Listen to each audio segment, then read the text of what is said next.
was 8 years old the first time my parents trusted me to stay home alone. It was supposed to be a milestone. A proud moment. The kind of small freedom American kids are given when their parents believe the house itself is safe enough to act as a guardian. Our neighborhood in Ohio was quiet, lined with maple trees and identical mailboxes, the kind of place where nothing bad was supposed to happen. But houses remember things. And some of them watch. My mom wrote the rules on a yellow sticky note and pressed it onto the fridge. Don't open the door for anyone. Don't use the stove. Call us if anything feels wrong. She knelt down, looked me in the eyes, and asked, "You'll be okay for 2 hours, right?" I nodded because that's what brave kids do. My dad ruffled my hair and joked that I was the man of the house now. Then the door closed behind them, and the sound of their car faded down the street. The silence that followed felt thicker than normal. The house settled around me. Pipes ticked. Wood creaked. I told myself it was just the normal sounds of an old home. But I'd lived there my whole life. And this silence was new.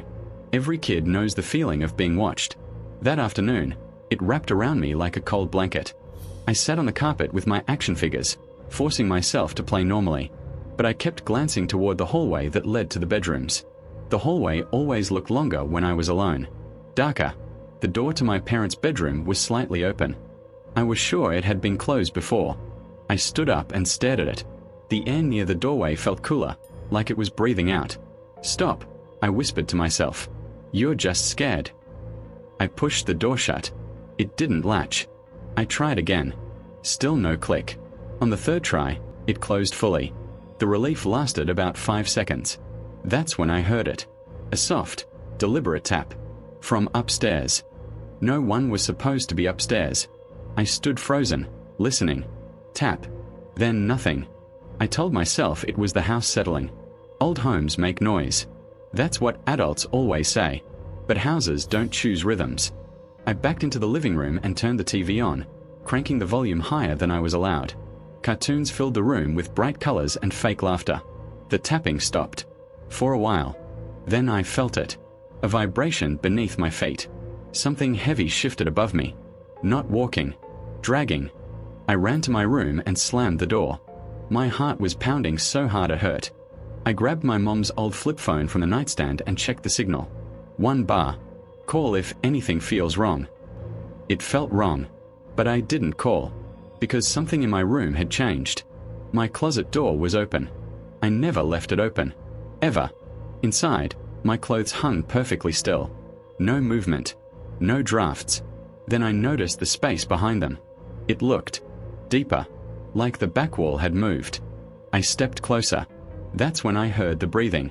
Slow. Patient. Coming from inside the closet. I backed away, every instinct screaming at me to run.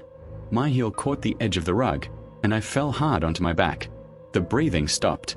For one horrible second, the house was completely silent. Then the closet door began to move. Not swinging. Being pushed. "Hey," a voice whispered. It sounded like my mom. Too much like her. "You forgot to lock the door." My blood went cold. My parents were miles away. The voice sighed, disappointed. "I told you the rules." The closet door opened wider. Inside wasn't my clothes anymore. It was the hallway. The same hallway outside my room, stretching impossibly long, darker than it should have been. I didn't think. I ran. Out of my room, down the stairs, straight for the front door. My hands were shaking so badly I dropped my keys twice. Behind me, the house groaned. Not like wood. Like something alive, unhappy that its toy was escaping. The front door handle twisted on its own. Locked. I turned and nearly screamed. The hallway mirror reflected me. Still standing upstairs. Still in my room. The reflection smiled. I wasn't smiling. It raised a hand and waved. The flip phone rang in my hand. Unknown number. I answered it.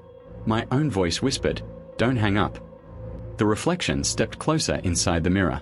"You can stay," it said gently. "The house needs someone." Headlights flashed through the front window. My parents' car. The house screamed. Every door slammed at once. The mirror shattered. The phone went dead. When my parents came in, they found me curled up on the floor, sobbing. I told them everything. They laughed. Said I had an overactive imagination. But that night, as my mom tucked me in, She froze in the doorway. "Did you open the closet wall?" she asked. I didn't answer, because behind her, in the hallway mirror, the house was still watching. We moved 6 months later. The new owners reported strange noises. Doors opening. A child's laughter echoing through empty rooms. Sometimes, when I'm alone as an adult, I still hear my mother's voice behind me. Soft, disappointed, reminding me of the rules.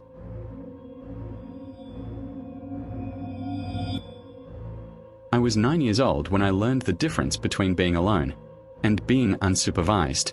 My parents thought the transition would be easy. The babysitter was just a formality now, someone to bridge the gap between school and adulthood. She stayed until dinner, made sure homework was done, and left right before my parents got home.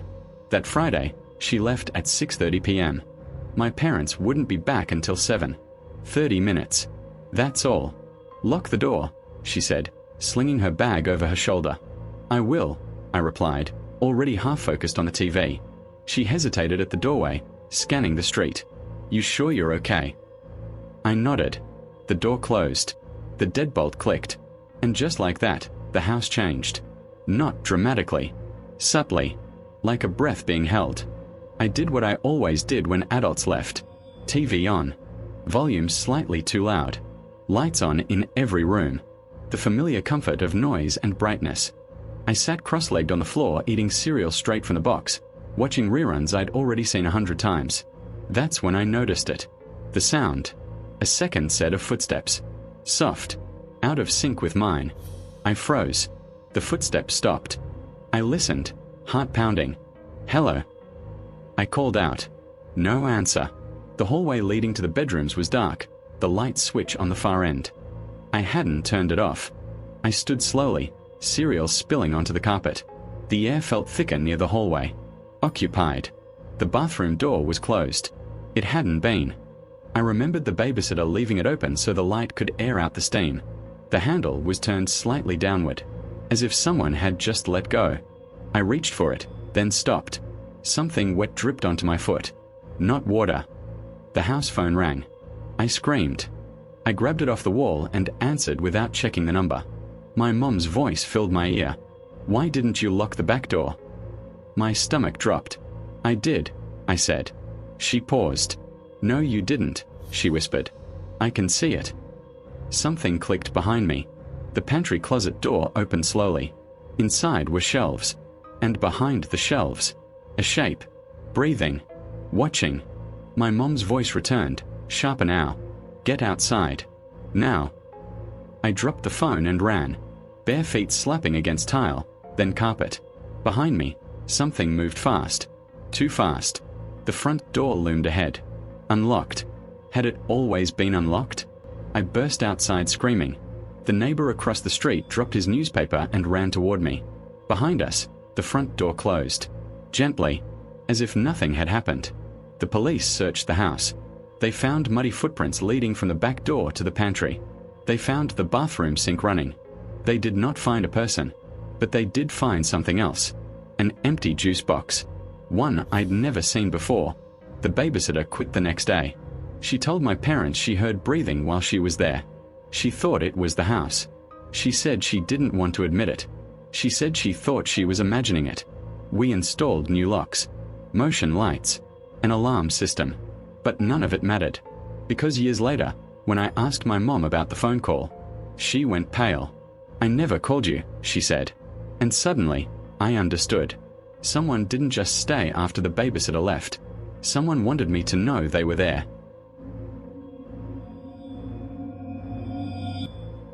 The first time my parents left me home alone overnight, they didn't call it that.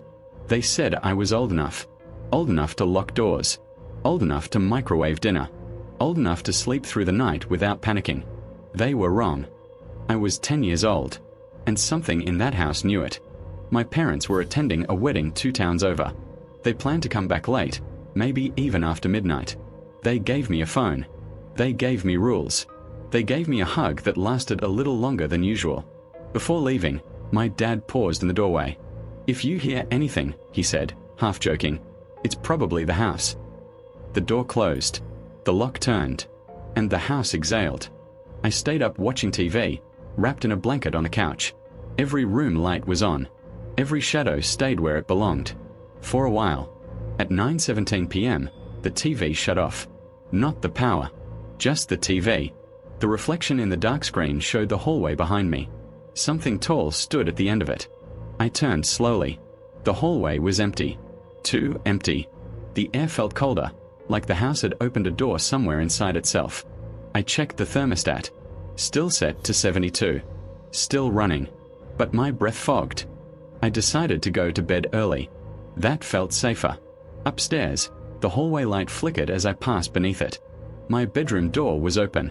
My bed looked disturbed, like someone had sat on it. I lay under the covers, staring at the ceiling. That's when the whispering started. Not words. Numbers. 1. Pause. 2. Each number came from a different corner of the room. By the time it reached 7, I was crying silently. At 9, the bedroom door creaked open. Nothing stood there, but the counting continued. 10. Something pressed down on the mattress beside me. The bed dipped. Warm. Heavy. My mom had one rule she repeated more than any other. If you wake up and feel scared, don't pretend to be asleep. Call out. I opened my mouth. Nothing came out. A voice whispered directly into my ear. Don't wake up. My phone buzzed on the nightstand. A text message. From my own number. Are you sleeping yet? Another buzz. You're supposed to be. I turned toward the weight on the bed. The darkness peeled back. A face hovered inches from mine. Its eyes were open too wide. Its mouth bent the wrong way. It smiled like it had been waiting years. I woke up to sunlight. Birds. Normal sounds. I was alone in my bed. My parents slept on the couch downstairs. They said they came home early. They said I never woke up. When I got out of bed, my sheets were warm on one side. Not mine. On my nightstand sat my phone. Unlocked. With one unsent draft message. Don't wake up. I never slept alone in that house again. Years later, my parents admitted something. They hadn't planned to stay out overnight. They came home early because the baby monitor app on my mom's phone activated by itself. It recorded whispering. Counting. Ending at 10. Before you leave, listen carefully. These weren't just stories. Every one of them happened to children who were supposed to be safe, alone in their own homes. If even one moment of this video made you feel watched, don't ignore it. Like and subscribe now, because the next story might sound too familiar. And comment below. How old were you the first time you stayed home alone? Some answers are more disturbing than the stories themselves.